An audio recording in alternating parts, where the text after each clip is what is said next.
आज हम जिस विषय पर चर्चा करने जा रहे हैं वो विषय है जम्मू कश्मीर और लद्दाख आर्टिकल 370 के बाद, Jammu and Kashmir and Ladakh post article 370।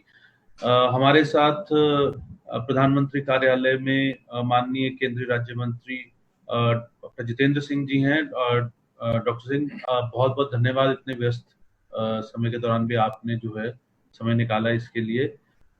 Doctor Singh, मैं आपको आमंत्रित करना चाहता हूं कि आप जो है अपने विचार हमारे साथ शेयर करें Jammu and Kashmir and Ladakh post article 370। धन्यवाद अरुण जी। सबसे पहले तो सबका अभिनंदन है और सभी अपने अपने स्वास्थ्य की चिंता करें, टेक केयर। आजकल कोई भी इस प्रकार की चर्चा का प्रारंभ होता है, बैठक का होता है, तो पहले एक दूसरे के स्वास्थ्य और उसके वेलबींग की चिंता की जाती है। तो I am sure everybody is taking good care of himself herself.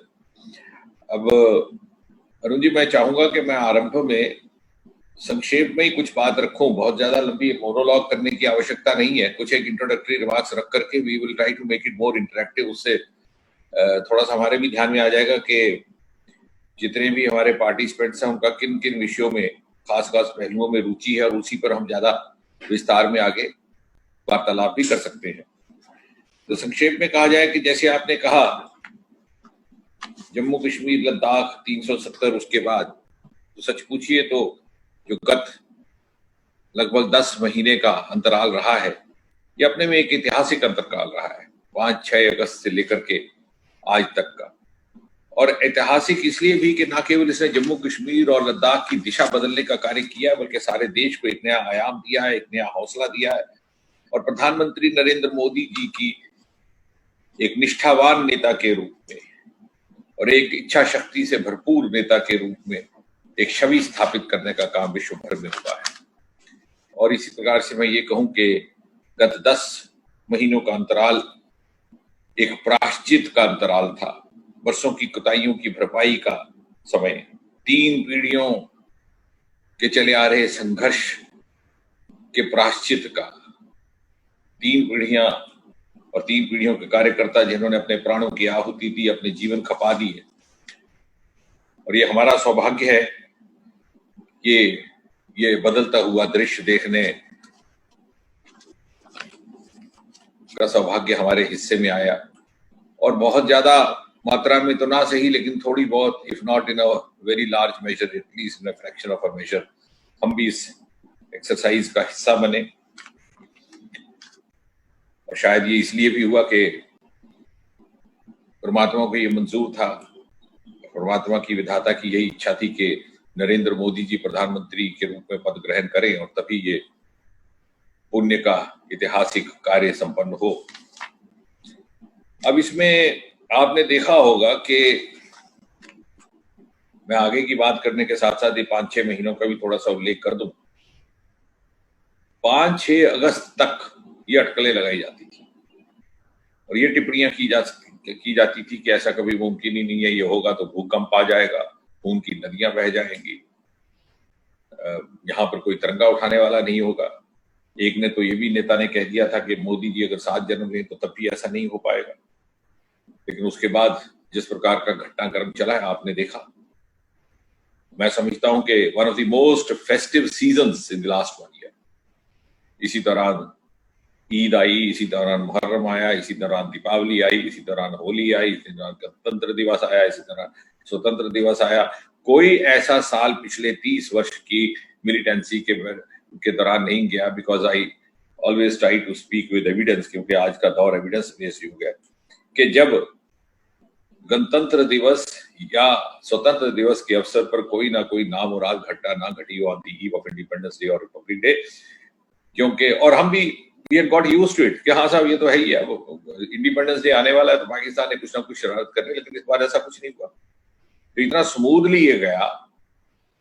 और फिर कुछ लोगों ने ये शोर किया कि साहब कुछ एक नेता हिरासत में ले लिए गए। मैं तो समझता हूँ वो हिरासत भी नहीं था, वो तो हाउस गेस्ट थे, हाउस अरेस्ट भी नहीं था। जिस प्रकार से उनकी खातिर तवाज़ा चलती रही, जिसने ब्राउन ब्रेड मांगा उसे ब्राउन ब्रेड मिला, जिसने जिम मांगा उसको जिम मिला। और अगर तुलना की जाए जो पहले होता रहा है तो यही सरकारें थी, कांग्रेस की सरकार ने ही शेख अब्दुल्ला को उठा करके 12 बरस कोडे कनाल की जेल में फेंका था, इतने दूर। तो कहने का तात्पर्य कि सब कुछ इस तरह से घटा है। और उसके बाद तुरंत जो कहा जाता था कि साहब भूकंप आएगा और ना मालूम क्या हो जाएगा, ऐसा भी नहीं हुआ। लॉकडाउन के तुरंत पहले तक श्रीनगर के बाजारों में, लाल चौक में ये आलम था, ये दृश्य था कि ट्रैफिक जाम लगा करता था। इसकी विजुअल्स, इसकी पिक्चर्स आती रही है, जैसे अंग्रेजी में कहते हैं पिक्चर्स डोंट लाई।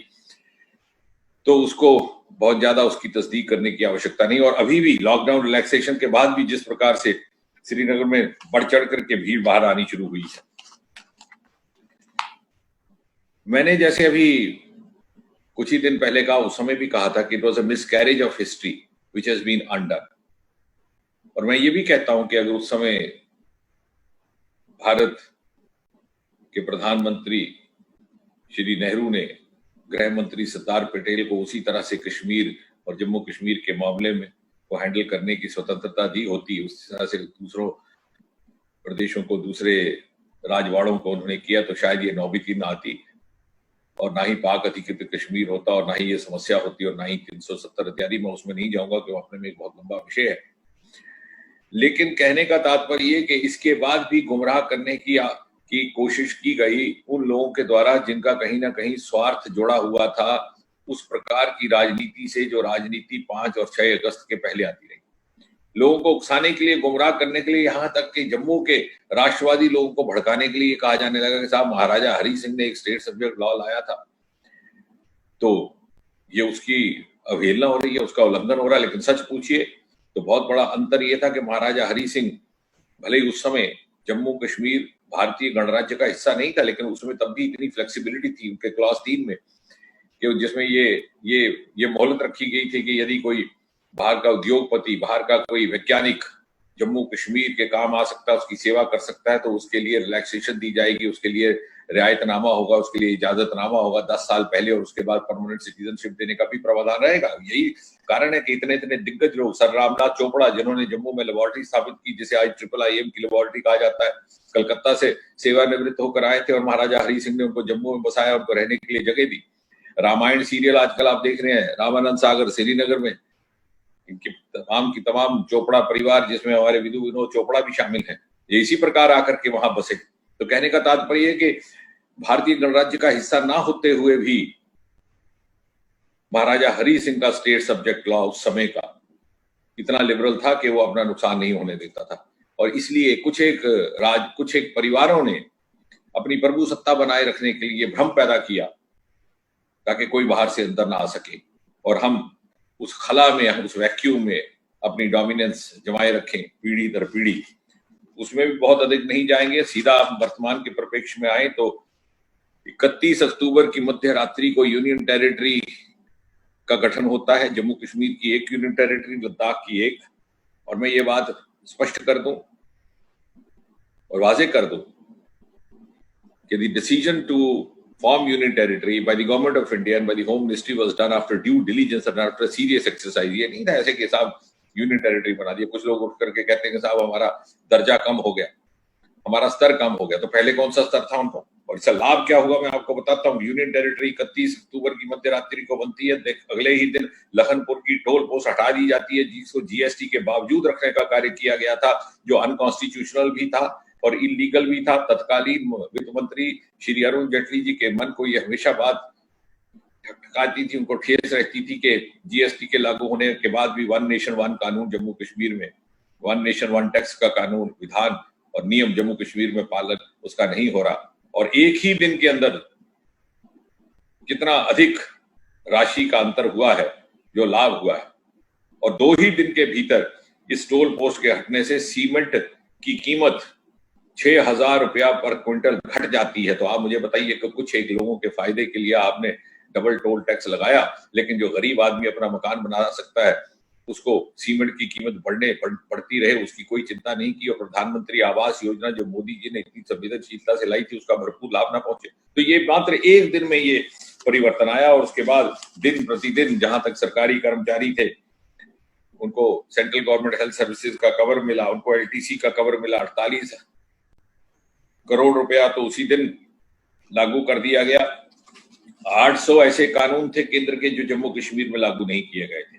जो कानून उनको सूट करते थे उनको लगा देते थे, जो नहीं करते थे नहीं करते। और देखिए कौन कौन से कानून थे जो नहीं लगाए गए थे। चाइल्ड मैरिज एक्ट, आप मुझे बताइए विश्व में कौन सा ऐसा देश होगा जिसको आपत्ति होगी चाइल्ड मैरिज एक्ट? क्योंकि आप किसी समुदाय विशेष को अपीज करना चाहते थे, खुश करना चाहते, आपको लगता था कि चाइल्ड मैरिज एक्ट लगाने से शायद वो नाराज ना हो जाए आपका वोट बैंक, तो इसलिए आपने इतना घरौना कानून जो देश भर में था जम्मू कश्मीर में नहीं लगने दिया। डाउरी एक्ट नहीं लगने दिया, कमाल हो गया। Prevention of child sexual abuse का एक्ट वो जम्मू कश्मीर में नहीं था। राइट टू एजुकेशन नहीं था। एल्डर्स की केयर का एक्ट है, इसी सरकार ने निर्माणित किया था, वो नहीं था। और अब जो कानून लगाए भी, अच्छा इसके या तो फिर आपने कोई प्रिंसिपल स्टैंड लिया होता तो ऐसा भी नहीं था। जो जो आपको सूट करता था आप लगाते, तब आप 370 भूल जाते थे। उसका सबसे बड़ा एक बहुत ही नुमाया एक उदाहरण है कि सन 1975 में इमरजेंसी के दौरान इंदिरा जी ने एक अमेंडमेंट लाया था, 42-43 अमेंडमेंट, जिसे considered one of the blackest amendments of the blackest era of Indian democracy, जिसके तहत बहुत से और संशोधन लाए गए। उसमें एक ये था कि संसद का कार्यकाल और विधानसभाओं का कार्यकाल प्रदेशों का 5 साल से बढ़ा करके 6 साल कर दिया जाए, क्योंकि इंटेलिजेंस रिपोर्ट से उनको ये सूचना दी थी कि अभी अनुकूल वातावरण नहीं है उनकी पार्टी के लिए इलेक्शन में जाने का। मोरारजी भाई जब प्रधानमंत्री बनते हैं तो इसी को वापस 45-46 के तहत वापस संशोधित करके पुनः 5 साल अवधि कर दी गई। जब पहला कानून बना 5 साल से 6 साल अवधि बनाने का, वहां पर आपके मुख्यमंत्री शेख अब्दुल्ला थे, तुरंत उसे अपना लिया। उस समय 370 की कोई परवाह नहीं की। लेकिन जब उसे मोड़ा गया तो देश भर में वापस पुनः विधानसभा का कार्यकाल 5 वर्ष हो गया, लेकिन जम्मू कश्मीर में 31 अक्टूबर 2019 तक 6 साल ही बना रहा। तो कभी आपको 370 याद आ? तो मैं तो ये कहना चाह रहा हूं कि वो लोग जो इस भ्रम में थे कि 370 उनके हित में है या अभी भी सोचते हैं, उनको ये मालूम नहीं कि 370 के नाम पर ही उनको ठगा गया और इट वाज सिलेक्टिवली यूज्ड। अब उसके बाद क्या हुआ, जो कानून लगाए भी गए थे और जो अब सही माने में लगे हैं पिछले 2-4 महीने में, वो भी पूरी तरह से नहीं थे। उदाहरण के तौर पर एंटी करप्शन का एक्ट इनका अपना था, जिसके कारण इतने स्कैंडल हुए, चाहे वो जेके बैंक का स्कैंडल है जो आप रोज अखबार चारों पढ़ते हैं। अब पहली बार प्रिवेंशन ऑफ करप्शन एक्ट 1988 लगा, जिसको संशोधित किया था हमारी सरकार ने, इसी विभाग ने डीओपीटी में 2018 में। उसमें अब रिश्वत देने वाला भी बराबर का कसूरवार माना जाता है। कैट की जुरिस्डिक्शन अब बनी है वहां पर जाकर के, पहले नहीं हुआ करती थी। और अब जो डोमिसाइल का कानून जिसकी नोटिफिकेशन 2 ही दिन पहले निकली है, उसके अंतर्गत जो पाकिस्तान, उस समय के पश्चिम पाकिस्तान से शरणार्थी आए थे पिछले 70 वर्ष में, ना नागरिकता का अधिकार ना वोट देने का अधिकार है। भला आज के युग में ऐसा आप विदेश चले जाए तो वहां आपको कुछ वर्षों के बाद नागरिकता मिल जाती है। और यही वर्ग है जिसके दो व्यक्ति भारत के प्रधानमंत्री के पद पर आसीन हुए, डॉक्टर मनमोहन सिंह और श्री इंद्र कुमार गुजराल।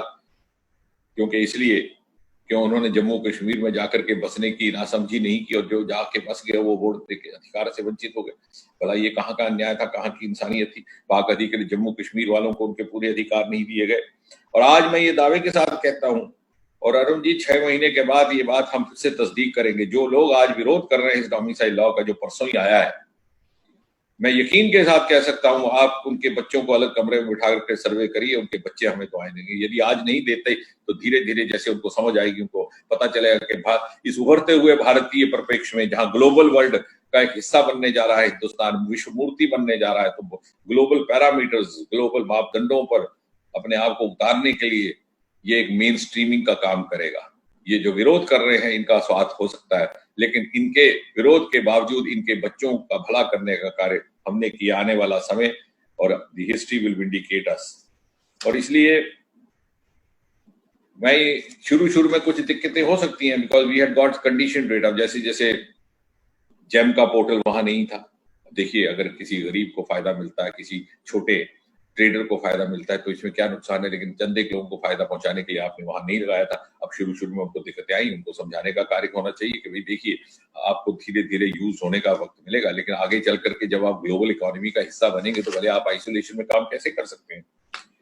और आपने संस्थान तो बना दिए, एक नहीं दो एम्स। मोदी जी की फराख दिली देखिए, Jammu Kashmir is the only union territory which has not one but two AIIMS. बहुत सारी यूनियन टेरिटरी तो ऐसी है कि जहां एक भी एम्स नहीं है। एक चंडीगढ़ में पीजीआई है, एक मेरे ध्यान में आता है पौंडीचेरी में जिपमेर है। उसके अतिरिक्त इस तरह का नेशनल इंस्टीट्यूट कहाँ है? लेकिन वहां दो एम्स बन गए, लेकिन इमारतें बन गई, लेकिन ना टीचिंग इंस्टीट्यूट बन सका, ना अस्पताल बन सका, क्योंकि आपने ऐसी शर्तें रखी थी कि बाहर से कोई फैकल्टी आने को तैयार नहीं थी। 8 मेडिकल कॉलेजेस है, 3 मेडिकल कॉलेजेस तो मेरे अपनी कॉन्स्टिट्यूंसी में पिछले 5 सालों में बने। अब इस परिवर्तन के बाद you will be able to get the best of the faculty.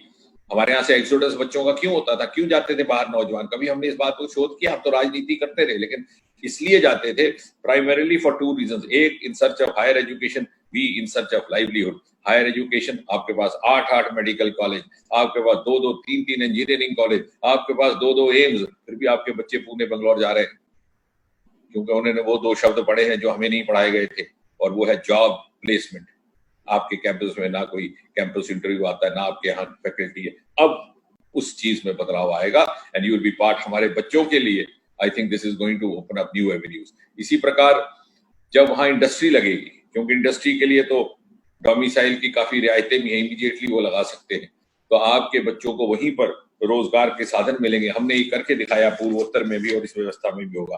पंचायतों को देखिए, 73 और 74 अमेंडमेंट वहां पर लागू नहीं हुआ था, अब लागू हो चुका है। राजीव गांधी ने लाया था, कांग्रेस सरकार ने लाया था, लेकिन विडंबना ये कि कांग्रेस गठबंधन में रही जम्मू कश्मीर में, लेकिन ये फिर भी नहीं लगाया। क्यों नहीं लगाया? क्योंकि लगभग 6,000 करोड़ की राशि पंचायतों के लिए और 4,000 कुल की राशि म्युनिसिपल काउंसिल्स के लिए, कुल मिलाकर के 10,000 करोड़ की जो राशि पहुंचती जम्मू कश्मीर में, अगर 73, 74 अमेंडमेंट पूरी तरह से लग जाए तो सीधी सीधी चुने हुए प्रतिनिधियों के पास जाएगी, सरपंचों के पास जाएगी, काउंसिलर्स के पास जाएगी, कॉर्पोरेटर्स के पास जाएगी। इसलिए उसको नहीं लगाया गया ताकि वो मंत्रियों के पास रहे और वो अपनी इच्छा अनुसार, अपनी अनुकूलता अनुसार उसका वितरण करे। कितना करे ये भी उसके ऊपर छोड़ दिया गया। आज कोई ऐसी पंचायत नहीं है जहां पर पहली किस्त 1-1 करोड़ तक की पहुंच गई है। और सही सशक्तिकरण, मैं तो ये कहूंगा कि वो पार्टियां जो सेल्फ रूल की बात करती थी, जो पार्टियां ऑटोनॉमी की बात करती थी और लोगों को बहलाती रही, ये सेल्फ रूल और ये ऑटोनॉमी सही माने में मोदी जी ने की दिखाई है। जम्मू कश्मीर के लोगों को ये समझाने का पहली बार काम हुआ कि सेल्फ रूल का असली अर्थ क्या है। सेल्फ रूल जहां तक मैं समझता हूं, जहां तक कोई और भी विश्लेषक समझेगा, उसका अर्थ है कि जो सेल्फ से पैदा हो, जो जमीन से उपजे। Autonomy for home? Autonomy for self, autonomy for the family, and self rule for home, rule of the self. लेकिन सही माने में सेल्फ रूल ऑटोनॉमी है जो ग्रास रूट से उगे, और उसका प्रारंभ अभी पिछले 3-4 महीने में हुआ। उससे पहले तो सिर्फ सेल्फ रूल और ऑटोनॉमी की बात करती रही ये पॉलिटिकल पार्टियां, लेकिन जमीनी स्तर पर इससे लोगों को वंचित रखा। इसके अतिरिक्त क्योंकि ज्यादा बात ना करके मैं चाहूंगा कि हम इंटरेक्ट करें। मुझे लगता है कि एक बहुत बड़ा और उपलब्धि ये हुई है कि जहां जहां हमारे यहाँ डेवलपमेंट के काम जो रुके हुए थे उनको भी गति मिली है। एक बहुत बड़ा लाभ जिसका आने वाले समय में लगभग एक पीढ़ी गुजर जाने के बाद पता चलेगा कि 70 वर्ष की इस तरह की विचित्र राजनीति ने हमारे अंदर, हमारी मानसिकता में एक गुलामी का आलम डाल दिया था। A sense of slavishness, a sense of defeatism, a sense of pessimism, धीरे धीरे वो जाती रही। और equitable distribution of resources and equitable sense of confidence, वो अब पहली बार आया। रुके हुए प्रोजेक्ट्स थे आपके, शाहपुर कंडी मेरी अपनी कॉन्स्टिट्यूंसी में देख लीजिए, 40 साल से रुका हुआ था, अब जाकर के शुरू हुआ है, जिससे कंडी का नाम कंडी नहीं रहेगा, इरिगेशन हो जाएगी। उज मल्टीपर्पज प्रोजेक्ट कितने प्रयास के बाद 30-40 साल से रुका, अब शुरू हो गया। आज ही समाचार पत्रों में आपने पढ़ा पावर के महत्वपूर्ण प्रोजेक्ट 624 मेगावाट का खीरू प्रोजेक्ट किश्तवाड़ में पकड़ लगा। अगर मैं नाम ले लूंगा सारा दिन गुजर जाएगा। ये सब क्यों रुके थे? सवाल ये नहीं है कि नए नए काम कौन से शुरू हुए हैं इस परिवर्तन के बाद, सवाल ये है कि वो काम जो रुके हुए थे क्यों रुके हुए थे। यानी दूसरे शब्दों में, ना केवल जम्मू कश्मीर को भारत की इस विकास यात्रा से वंचित रखा गया, बल्कि जो विकास के कार्य पहले से चल रहे थे उन पर भी अंकुश लगाने का कार्य किया गया, ताकि उस एक सेंस ऑफ डेप्रीवेशन और स्टेट ऑफ डेप्रीवेशन के वो आलम में जिंदगी गुजारे और उनके ऊपर ये चंद एक परिवार अपनी हुकूमत जमाए रखे। देविका का प्रोजेक्ट है सुंदरीकरण का, गंगा के बाद पहला प्रोजेक्ट, ये भी उधमपुर में शुरू हो चुका है। बंकर्स का काम, 4%, मैं केवल उदाहरण दूंगा क्योंकि लंबी बात हो जाएगी। आपने सीमा पर रिजर्वेशन दिया लेकिन एलओसी को दिया, लेकिन इंटरनेशनल बॉर्डर को नहीं दिया, क्योंकि वहां पर क्या है कि सीमा का, आधी सीमा का नाम एलओसी है जो पाक अधिकृत जम्मू कश्मीर के साथ लगती है, जो रजौरी, पुंछ इत्यादि की तरफ है, और दूसरा इंटरनेशनल बॉर्डर है जो कठुआ और जो पाकिस्तान के साथ लगता है। उसको इसलिए नहीं दिया क्योंकि वहां से आपको वोट नहीं मिलता था। आपने बच्चों के साथ वोट की राजनीति की। You discriminated between one part of the border, the other part of the border, between one set of children, other set of children. पहली बार उनको न्याय देकर के पूरी सीमा के ऊपर एक समान 3-4% लगा दिया गया। लेकिन बाद में ये हुआ है कि जिस प्रकार से प्रशासन चला है लेफ्टिनेंट गवर्नर के आने के बाद, विशेषकर लगभग 6 महीने पूरी तरह इंटरनेट बंद था, मोबाइल नेटवर्क, अगस्त के बाद। उसके बावजूद 3-3.5 लाख परिवारों तक आयुष्मान का लाभ पहुंचा और जम्मू कश्मीर अव्वल नंबर पर आया है जहां तक आयुष्मान का स्कीम का संबंध है। प्रधानमंत्री आवास योजना 2018 में केवल 1008 मकान बने, लेकिन 2019 में यही संख्या 18 गुना बढ़कर के 18,534 हो गई। शौचालय 2.5 लाख। अगर ये आंकड़ों में जाऊंगा तो बहुत लंबा हो जाएगा, लेकिन कहने का तात्पर्य ये कि अब हम, प्रधानमंत्री ने ये भी एक निर्देश जारी किया और वहां पे सेंस ऑफ वेलबींग आए तो 8 मंत्रियों का दौरा किया गया, 35 मंत्रियों का दौरा हुआ, लेकिन उसके बाद लॉकडाउन के कारण वो श्रृंखला रुक गई। प्रधानमंत्री का भी ये कहना है कि जिस प्रकार से हमने पिछले 5 वर्षों में नॉर्थ ईस्ट पर फोकस किया था, वही तवज्जो, पूर्वोत्तर वाली तवज्जो अब जम्मू कश्मीर को मिलनी चाहिए, इसलिए उन दौरों की व्यवस्था की गई। और नॉर्थ ईस्ट पिछले 6 वर्षों में एक रोल मॉडल ऑफ डेवलपमेंट बनकर के सामने उभरा है। यदि हम नॉर्थ ईस्ट में ऐसा कर सकते हैं तो भला जम्मू कश्मीर में क्यों नहीं, क्योंकि नॉर्थ ईस्ट में तो दिक्कतें बहुत ज्यादा थी। वहां जोग्राफिकल कंस्ट्रेंट्स थी, constraints of connectivity, constraints of communication. और इतना ही नहीं था, वहां पर जब हम 2014 में पहुंचे तो मिलिटेंसी का ये आलम था कि जब हमारी गाड़ी नीचे से जाती थी तो पहाड़ों के ऊपर से फायरिंग होती थी। वहां मिलिटेंट ये जतलाने की कोशिश करता था कि मैंने आपकी गाड़ी देख ली है, ये ना समझिएगा कि मैंने आपको नोटिस नहीं किया, हाँ मैं आप पर फायर नहीं कर रहा। ये वो यहाँ वाली मिलिटेंसी नहीं थी जम्मू कश्मीर वाली के एक भाई मिलिटेंट है और दूसरा भाई कश्मीर एडमिनिस्ट्रेटिव सर्विसेज में नौकरी कर रहा है। ये उस प्रकार के आलम से, और रोड ब्लॉकेड्स हुआ करते थे 3-3, 4-4 महीने मणिपुर में, दूसरे प्रदेशों में, उससे हटकर के आज पूर्वोत्तर एक मेन स्ट्रीम डगर पर आज आया है। और मुझे विश्वास है कि अगर हम नॉर्थ ईस्ट में ऐसा कर सकते थे तो जम्मू कश्मीर में ये बदलाव लाने में और लद्दाख में ये बदलाव लाने में उससे भी कम समय लगेगा। आप कोरोना के समय देख लीजिए, सबसे पहले लद्दाख में चिंता बनी थी, वहीं पे पॉजिटिव आने लगे क्योंकि ईरान की एक टोली वापस लौटी थी अपनी यात्रा करके।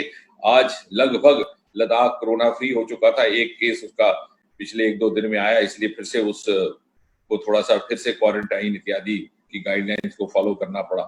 एयर कार्गो सबसे पहले लद्दाख पहुंचा। इस प्रकार की प्राथमिकता के साथ चिंता की जा रही है प्रधानमंत्री की ओर से। मेडिकल कॉलेज वहां पर बनाया गया, यूनिवर्सिटी वहां पर बनाने का कार्य शुरू हुआ। ऐसा पहले कभी भी हो सकता था, लेकिन क्यों नहीं हुआ, सवाल ये पैदा होगा। और इसलिए मैं ये कहूंगा कि आने वाले 1-8 वर्ष में, और जहां तक कहा जाता है कि साहब वो नौकरियां कहाँ गई, मैं आपके साथ, आपके माध्यम से सभी अपने युवाओं साथियों को कहूंगा, आप थोड़ा समय दीजिए। आज ही घोषणा हुई है 10,000 नौकरियों की, और अगले आने वाले समय में इसी प्रकार से श्रृंखलाबद्ध तरीके से और भी नौकरियां उपलब्ध करवाई जाएगी। लेकिन साथ ही साथ किसी भी जिम्मेवार सरकार का दायित्व ये नहीं होता कि वो केवल सरकारी नौकरी दे, बल्कि उसका दायित्व होता है कि to prepare the capacity for employability, not to create employment but to create employability. और साथ ही साथ जैसे हमने पूर्वोत्तर में वेंचर फंड इत्यादि लगा करके बैम्बू को एक इतना बड़ा बढ़ावा दिया जिससे लोगों के अंदर सेल्फ लाइवलीहुड के नए आयाम पैदा हुए, अवसर पैदा हुए, वैसे जम्मू कश्मीर में हो सकता है। पहली बार पूर्वोत्तर से बाहर बैम्बू का वर्कशॉप 3 दिन के लिए जम्मू में लगाया गया। लोगों के ध्यान में तक नहीं था कि कितने बैम्बू रिजर्व जम्मू में मौजूद है। कठुआ जिला में ही बैम्बू का एक रिजर्व मौजूद है।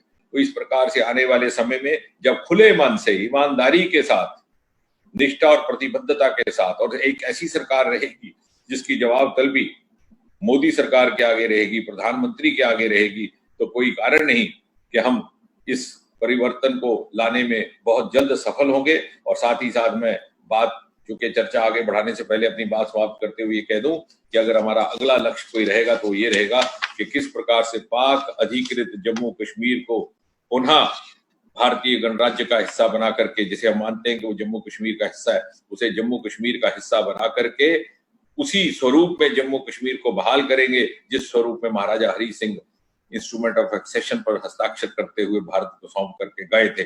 और ये इसीलिए संभव होगा कि अब एक ऐसा निजाम होगा, एक ऐसा प्रशासन होगा जिसमें ईमानदारी है।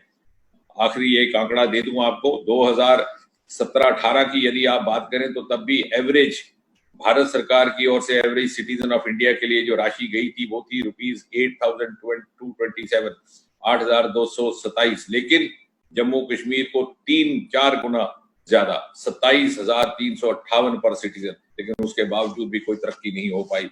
ये कहाँ जाता रहा पैसा, आने वाले समय में इसका भी हिसाब होगा। और जब यौमे हिसाब भी होगा और यौमे तरक्की भी होगी तो मुझे विश्वास है कि आने वाले पीढ़ियों के लिए, तो 3-4 पीढ़ियां तो गुजर गई, लेकिन आने वाली पीढ़ियों का भविष्य उज्जवल होने वाला है। एक सवाल जो बहुत लगभग 60% जो हमारे पास सवाल आए उनमें एक ही सवाल आ रहा है कि अब वर्तमान स्थिति में कश्मीरी पंडितों के पुनर्वास को लेकर सरकार का क्या नजरिया है, क्या कुछ परिस्थितियां बदल रही हैं? तो सबसे पहली बात तो ये कि जो डोमिसाइल का लॉ आया है उसके चलते कश्मीरी पंडित समाज के लिए बहुत बड़ी राहत है। और न केवल भारतवर्ष में रहने वाले कश्मीरी पंडित, बल्कि पिछले 3-4 दिन में मेरे पास अनेकों ऐसे मैसेज भी आए, वीडियो मैसेज भी आए, न्यूजीलैंड से, ऑस्ट्रेलिया से, विश्व भर में कई बरसों से रहने वाले कश्मीरी पंडितों ने इस डोमिसाइल लॉ के आने के बाद अपनी सेटिस्फेक्शन, अपना संतोष भी जाहिर किया है। और मुझे विश्वास है कि एक तो पहली बात ये कि कोई पाबंदी नहीं रही, कोई मजबूरी नहीं रही, और जिस तरह से इक्विटेबल प्रशासन वहां दिया गया है उनको उस तरह की वो जो एक एहसास कमतरी जिसे बोलते हैं कि sense of being inferior to other citizen, वो नहीं रहेगा। पुनर्वास का जहां तक संबंध है, दोनों चीजें मिली जुली हैं। सरकार की ओर से तो प्रयास है ही, जारी भी रहेगा, और जितना ईमानदारी से मोदी सरकार की तरफ से होगा इतना कभी हो भी नहीं सका।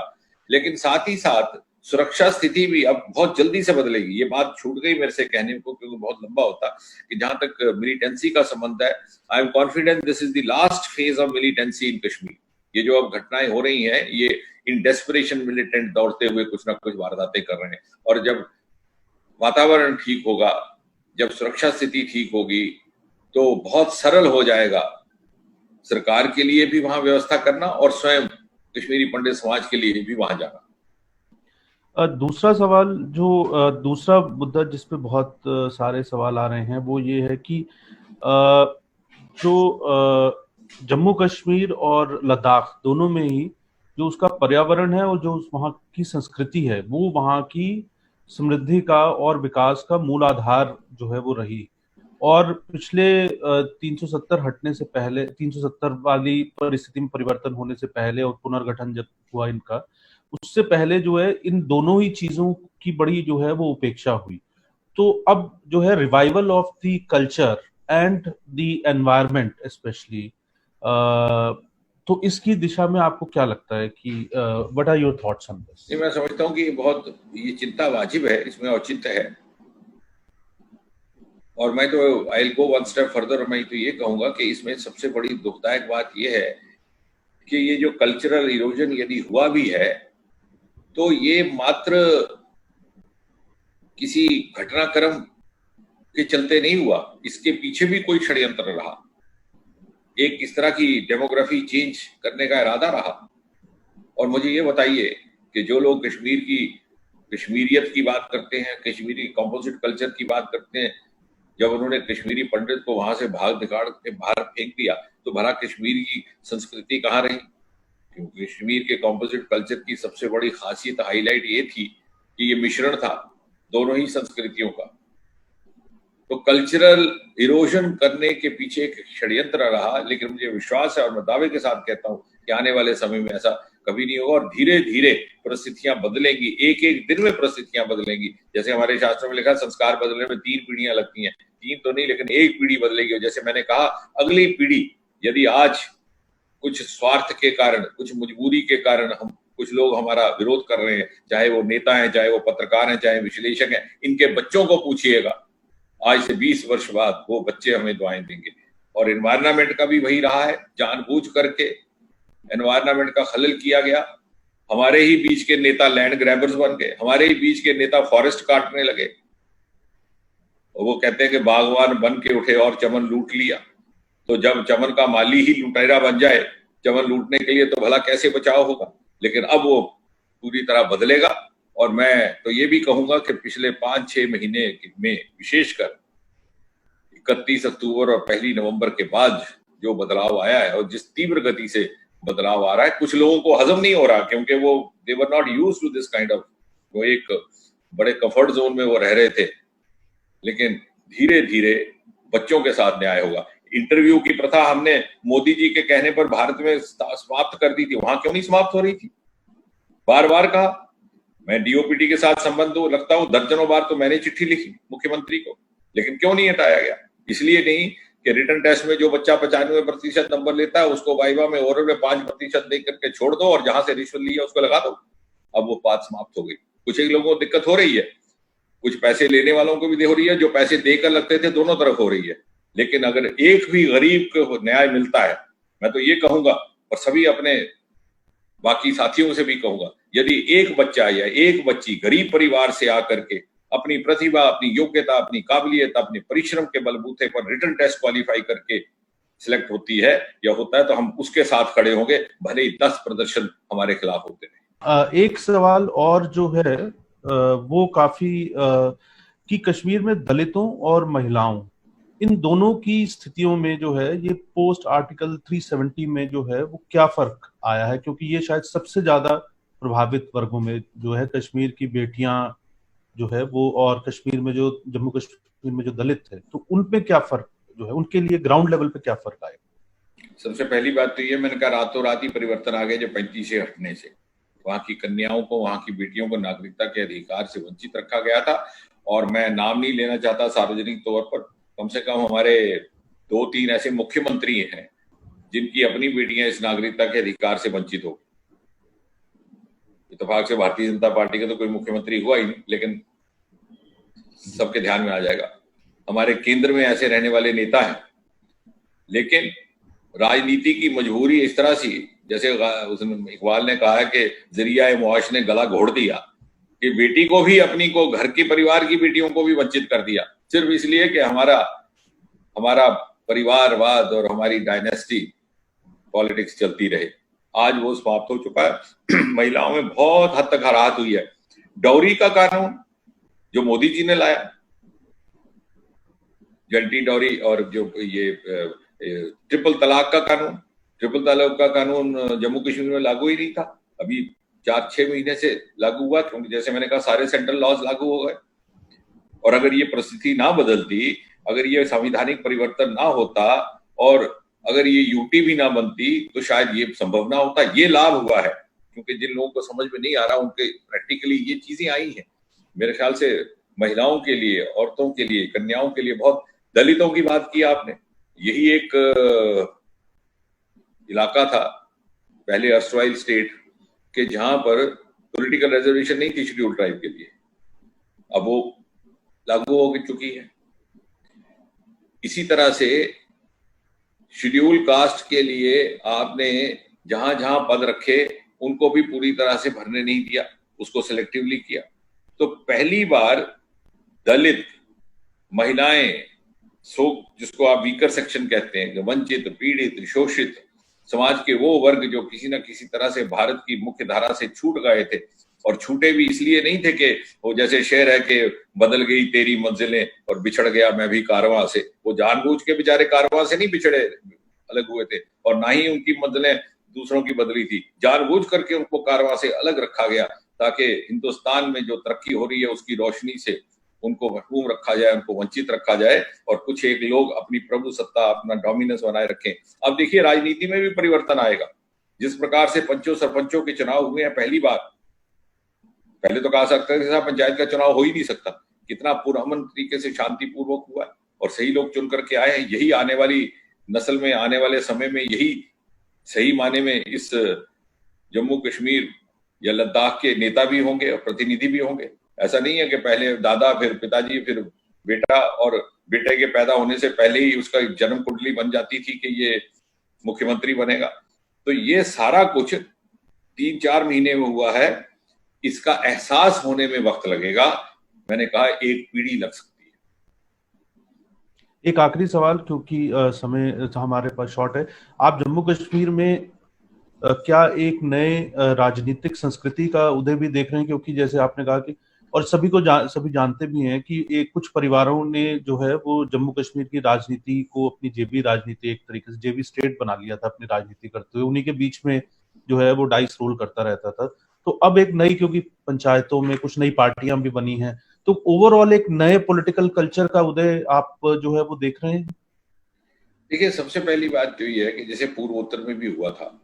जब मैं पहली बार 2014 में पूर्वोत्तर में पहुंचा तो मेरे साथ एक बड़े दिग्गज नेता भी मेरे पहुंचने के थोड़ी दिन बाद वो पहुंचे। तो उन्होंने पहली बात कही कि जितेंद्र सिंह, मैं तो चौंक गया यहाँ आकर के।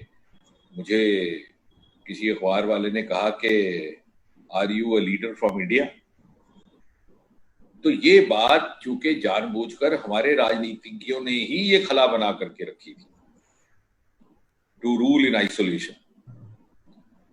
जैसे आपने आजकल क्वारंटाइन सेंटर बना दिए, तो उन्होंने हमें क्वारंटाइन सेंटर बना दिया था जम्मू कश्मीर को। और इसका पॉलिटिकल फॉल आउट एक तो ये हुआ, जैसे आपने ठीक कहा, चंद एक परिवारों के हद तक रही, तो वो that is not true democracy. दूसरा, ग्रास रूट डेमोक्रेसी, वैसे तो सेल्फ रूल की बात करते हैं, टोटली वो भी नहीं होने दी। अब माहौल खुला है। दूसरी बात ये कि इसके चलते पिछले 60-70 साल में जो क्षेत्रवाद शुरू हुआ, रीजनल इम्बैलेंस, जम्मू के लोगों को लगता था कि सारा कुछ कश्मीर में जा रहा है क्योंकि कश्मीर केंद्रित राजनीति है। लद्दाख को ऐसा लग रहा था कि मेरे हिस्से का भी सारा उसी तरफ चला जाता है। तो उनके अंदर एक एहसास कमतरी भी आया, सेकंड सिटीजन होने का भी भाव आया, एक स्लेविश मेंटेलिटी भी आई कि साहब यहाँ पर तो अगर अपनी जीविका को प्राप्त करना है और अपना जीवन गुजर जाए सरलता से, तो उसका यही है कि सर झुका करके जिए। उसका भी, और जैसे कहते हैं कि बच्चा जो है वो सीखता कह करके नहीं सीखता, वो वॉच करके सीखता। You can not sermonise the child, he learns by your practice. तो जब हम खुद सर झुका करके गुजर गए तो बच्चे ने भी यही सीखा। इसलिए जम्मू की मानसिकता पर भी बहुत इसका प्रतिकूल असर पड़ा है, जो हमारा राजनीतिक वहां पर एक कल्चर रहा। लेकिन आप देखिए धीरे धीरे अभी भी उसमें से निकलने की बड़ी मुश्किल हो रही है। अभी कुछ ही दिन पहले हमारे कुछ युवा लड़के आए, तो उन्होंने इम्तिहान दिया हुआ था, रिटन टेस्ट, और उनके शायद सिलेक्शन भी होने वाली थी। तो मुझे कहते हैं कि सर बाकी सब ठीक हो गया, लेकिन अब ये है कि कहीं लिस्ट ना बदल जाए और सारे कश्मीर वाले आ जाए।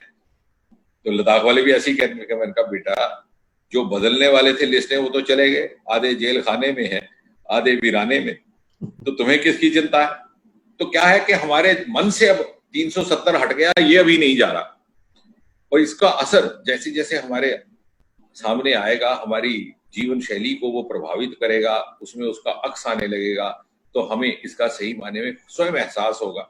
और फिर हमें ये एहसास होगा कि पहले क्या हालत था कि जम्मू कश्मीर से कोई बालक बाहर आता था तो उसको बड़ी अजीब नजर से देखते थे सारे हिंदुस्तान भर में, कहते ये अच्छा तो जम्मू कश्मीर आया, स्पेशल स्टेटस। तो जो जम्मू कश्मीर वाला बाहर जाता था वो भी अपने आप को अलग महसूस करता था। There was a psychological barrier also. So 370 also created psychological barriers which were exploited by the western interest. तो ये सारी जब चीजें बदलेंगी तो मैं ये कहूंगा इस प्रश्न के उत्तर में कि ना केवल पॉलिटिकल कल्चर बदलेगा, बल्कि हमारी सोशल मिलियो बदलेगी, हमारा सोशल कल्चर बदलेगा, हमारी मानसिकता बदलेगी। डॉक्टर सिंह, आपने हमारे लिए इतना समय निकाला, और मुझे लगता है कि एक सेशन हमें और करना पड़ेगा, क्योंकि इतने सवाल जो है वो आ रहे हैं। और शायद उसका एक कारण ये भी है कि मुझे लगता है कि मैं बहुत से पत्रकारिता के क्षेत्र में लंबे समय से भी रहा हूँ, बहुत से लोगों को इंटरव्यू करता हूँ, मॉडरेट करता हूँ, लेकिन आम आदमी की भाषा में बात करना, और ये भी एक मुझे लगता है कि बड़ा महत्वपूर्ण है जो आपने किया, क्योंकि ये जटिल विषय है और इस विषय को आपने जो है बड़े अच्छे से जो है हमारे साथ जो है वो शेयर किया है। और आपका बहुत बहुत धन्यवाद, हमारे सभी साथियों का धन्यवाद। और जैसा कि डॉक्टर साहब ने कहा था कि स्वस्थ रहें, सुरक्षित रहें, stay home and stay safe. बहुत बहुत धन्यवाद। धन्यवाद अरुण जी, धन्यवाद, आपने ये अवसर दिया। जी नमस्कार।